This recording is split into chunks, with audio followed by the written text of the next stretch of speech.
If you'd like to appreciate a truly great achievement in directing among the films of 2023, it will be hard to find a more delicious dish than the work of Tran Anh Hung in The Taste of Things. This is film directing that's rigorous, organized, and with the clear goal of achieving that infamous dirty word, beauty. Mais le pot-au-feu est, comment dire, si français. A bit of the story. The Taste of Things is about a French lover of fine dining with the irresistibly Frenchy name of Dodin Bouffant. Dodin's cook, Eugénie, has worked for him for 20 years and she builds an artwork out of every meal. She's assisted by Violette and the precocious Pauline, who could work for CSI Sauces. Tu saurais me dire ce qu'il y a dedans? Du plat de côte, de lard fumé, des champignons. C'est tout, je crois.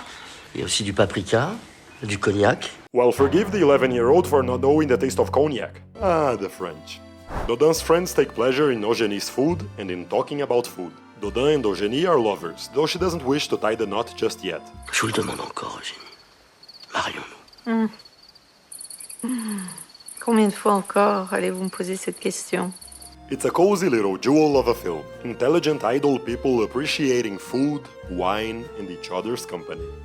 Pas mal, non? C'est français. But the sweetest taste is in Hung's direction. Le vin est la partie intellectuelle d'un repas.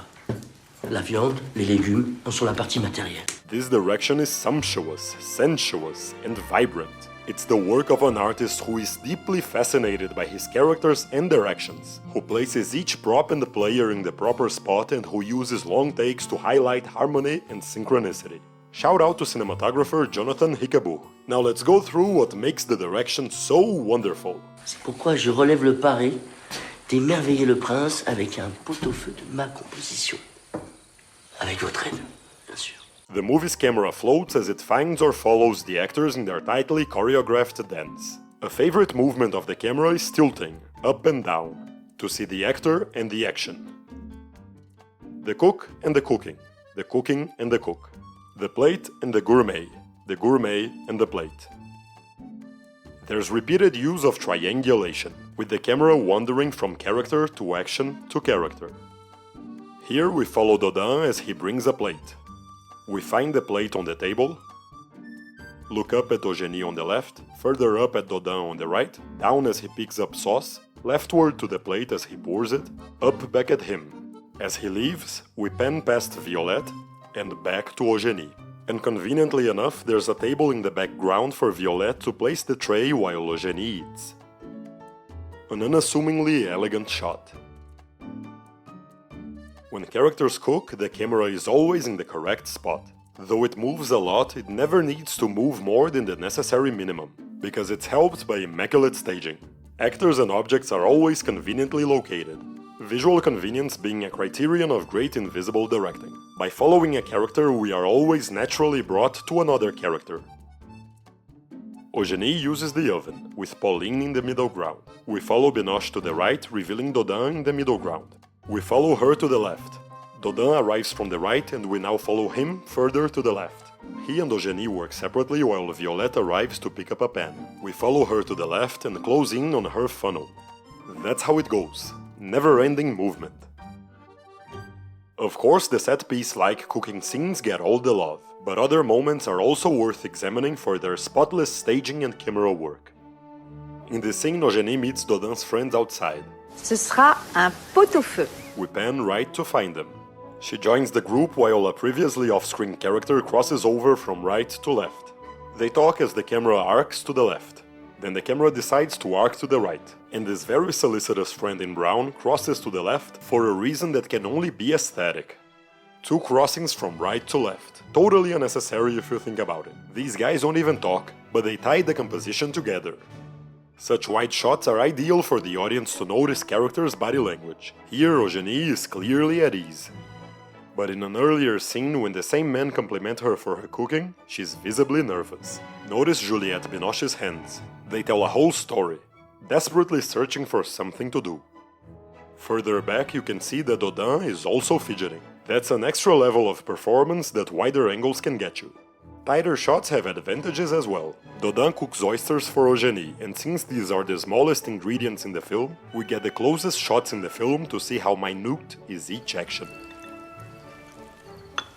Most conversations are shot in breezy flights of the long take, like this delightful scene of the lead couple discussing their unusual relationship as the camera swings back from side to side.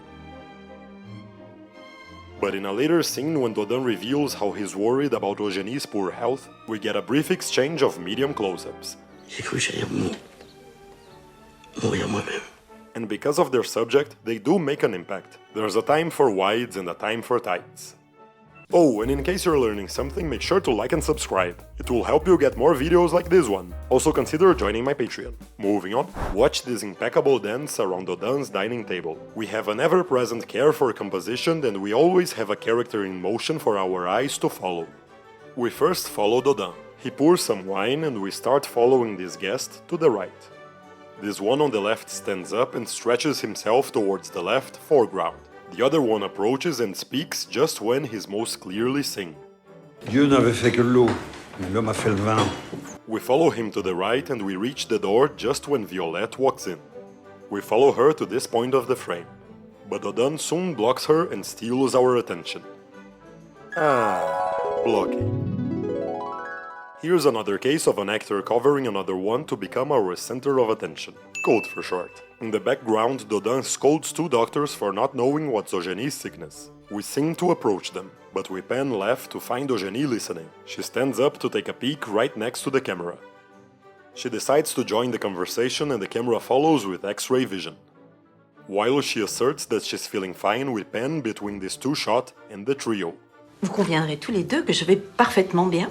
Frustrated, Dodin, who's in the center, leaves to the background. And Eugénie doesn't go back through the same way she came. Instead, she blocks Dodin in the center of the frame, stealing the coat. Since nobody is looking at her now, we can see in her face that she's not really feeling fine at all. Yet another perfect shot.